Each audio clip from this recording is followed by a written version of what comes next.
Morning to my dear students and welcome to our social science class. So today we are going to study about a new topic, that is new and old terminologies. And before starting with this topic, let us revise whatever we did in our earlier class. So basically we studied about the tracing of the changes that took in 100 years, and we came to know about what are the changes and what are the differences in the old and new perspective, right? So today we are going to start with new and old terminologies. So first of all, when we say about new and old terminologies, we are saying about the terms that were being used earlier and the terms which are being and the same terms which are being used now. There are vast differences in the it's not only about changes in vocabulary but also the changes in the meaning of the words. For example, uh, uh, there's a picture given here. You can see the first picture is of medieval Persian and the second picture is of modern Persian. You can see both the picture are of the Persian families, but the thing, you can see the dressing style, the upgradation, everything is being different. So with the change of time, even the vocabulary changes but also the meaning changes along with the vocabulary. So you can see the differences between the medieval Persian people and the modern day Persian people. So this is how we will learn about the new terminologies and the old terminologies, which are although same but have a different meanings. See, when we study history, we should keep in mind that history is such a subject where we will learn about the changes that took place over years, right? And historians should keep in mind before doing any study or reading any manuscript or any old information that whatever the information they get, in whatever condition they get, they should actually be very careful about it, whatever they are getting it or whatever they are studying it, because at that era things were different and this era things are different. So comparison can be done, but it does not mean that the early information were irrelevant. They were also relevant, and the today's information is also relevant. Because of the changes of time, the things have also changes, the perspective has also changes, and also people has also changes, and they have actually upgraded themselves. They have grown with the advancement of science and technology. And wait.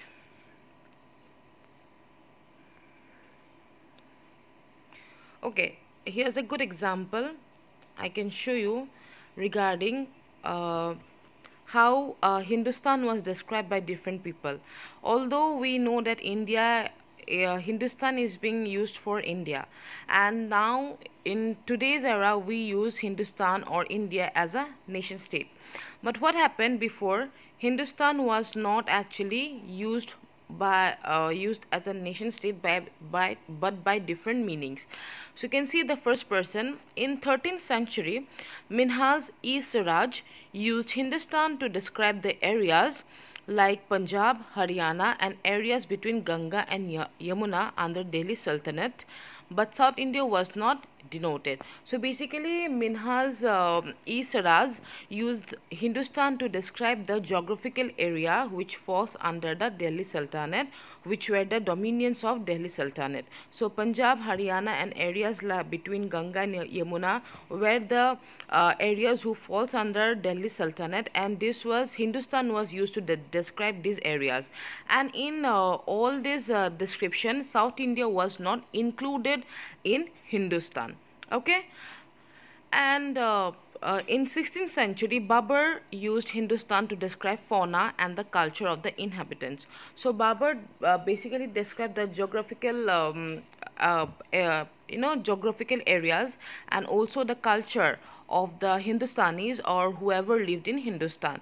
So basically you can see that out here the politics and the national level or the national feeling is not used. They only use the geographical area to define Hindustan.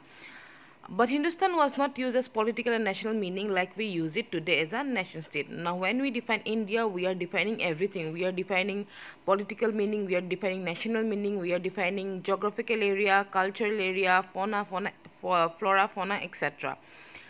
Likewise, just Hindustan, as Hindustan was being used and described by different people in different perspective.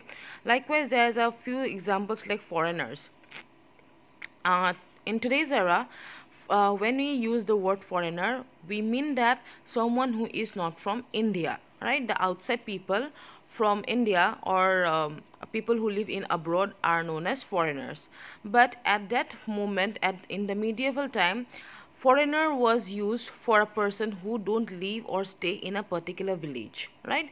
They are maybe they stay in urban areas or maybe some other village. So for a Adivasi or a Pardesi, rural area, urban people will become foreigners, and for urban people, the city dwellers or the Adivasi will become foreigners. Likewise, this foreigner word was used differently in medieval period, unlike today, which is totally different. Okay, so not just vocabulary, but the meaning differs because the changes among historians, and also the perspective, and also because of the records, because of the writing, how people have revised each and every year. So students, next we are going to study about the historians and their sources. So you have already studied in class 6 that manuscripts and inscriptions and also the archaeological evidences are important to study history. Likewise, we will be studying a little more about this in class 7. So the sources are coins, manuscripts, inscriptions, architecture, and textual records.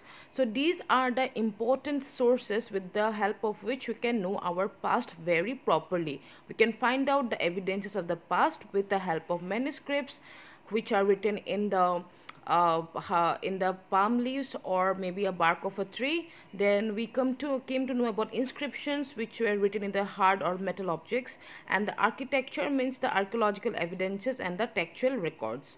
So basically in this era, with the gradual development of the era, the paper was actually used, and as it was both cheap as well as available.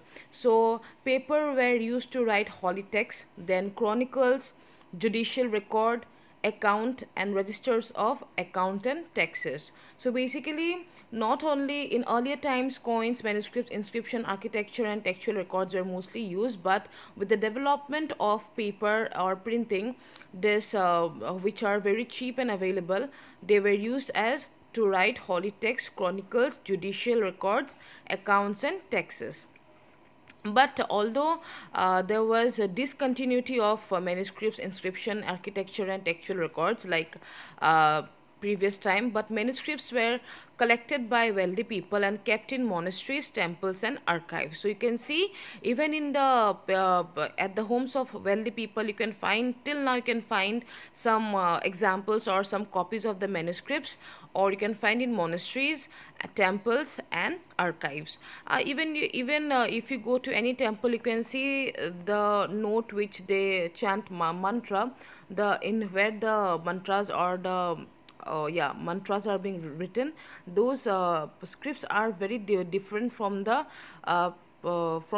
pages which are available now, or from the books which are available now. Okay, so those are known as manuscripts. So why manuscripts are used? Because it gives detailed information. So basically we came to know about coins, manuscripts, inscriptions, architecture, and textual records. But with the discontinuity of these four important things, papers were mostly used because of the availability and also because of the cheap cost, and which were used to write holy texts, chronicles, judicial records, accounts, and taxes. And manuscripts were, although it was not further used, but it was collected by the wealthy people and kept in monasteries. It was also found in temples and set as archives because it gives detailed information. Okay, next we have about, okay, this is a continuation of the same content. So, people who copied the manuscripts, earlier manuscripts from the first copy, and they started copying one by one, from 1 to 2, from second to third, from third to fourth, from fourth to fifth. Likewise, this in the 1,000 years, thousands copies were made, and these people who copied the manuscripts from the earlier and the original manuscripts were known as scribes. So the scribes actually did some changes, like smaller big changes somewhere in the words and somewhere in the sentences, because what happened, it's difficult to write the manuscripts. Some of the words are ununderstandable for the scribes. So what happened, they are forced to use some of the words by themselves and put it into action. Okay, they just they just put the words so that they can actually complete the manuscripts, and they complete the entire thing. And because of the some words or some handwriting which are ununderstandable, they use their own words and fit there. Okay, so there are some of the changes that took place while copying the manuscripts. Like, you copy from someone else when you are absent. For example, today you were absent, so tomorrow you'll copy from your friends, right? Likewise, manuscripts were also copied, but because of some of the handwriting, you find difficulty to write, and somehow you manage your own words. So these changes grew over centuries. From the original copy till the last copy, maybe the 1,000 copy, you will find vast differences of words and also the sentences. Likewise, chronicles were also revised. Good examples of the revision of the chronicles was in 14th century, Ziauddin Barani wrote his chronicles in 1356, and revised after 2 years, which is very different from the earlier one. So basically, not only the manuscripts were being copied and the changes were taking place, but also the chronicles which were written by various famous authors, even those were actually revised after every 2 or 3 years. And until many of the centuries, these old manuscripts did exist, they didn't know it. uh, and the revision or the revised manuscripts are totally different from the first copy, okay, or the first one. This is all about today. We came to know about how changes or how new and old terminologies differ in terms of vocabulary and also in terms of meaning. Then we came to know about the lifestyle of old Persian and the new Persian, how things have changed, how geographical area along with their dressing style have changed, how they used to remain now and how they used to remain in the medieval time.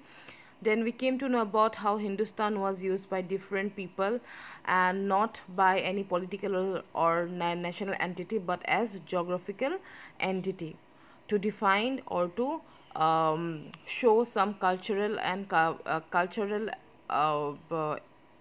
cultural description, and also some of the areas under Delhi Sultanate.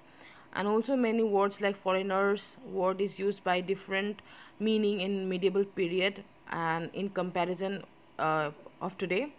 Then we came to know about the sources, like manuscripts, inscription, architecture and textual records were used before, but now papers are used to write texts, chronicles, records, accounts and texts. And mostly manuscripts are kept by wealthy peoples, monasteries, temples and archives, because it gives detailed information. And at last we came to know about scribes who copy the manuscripts.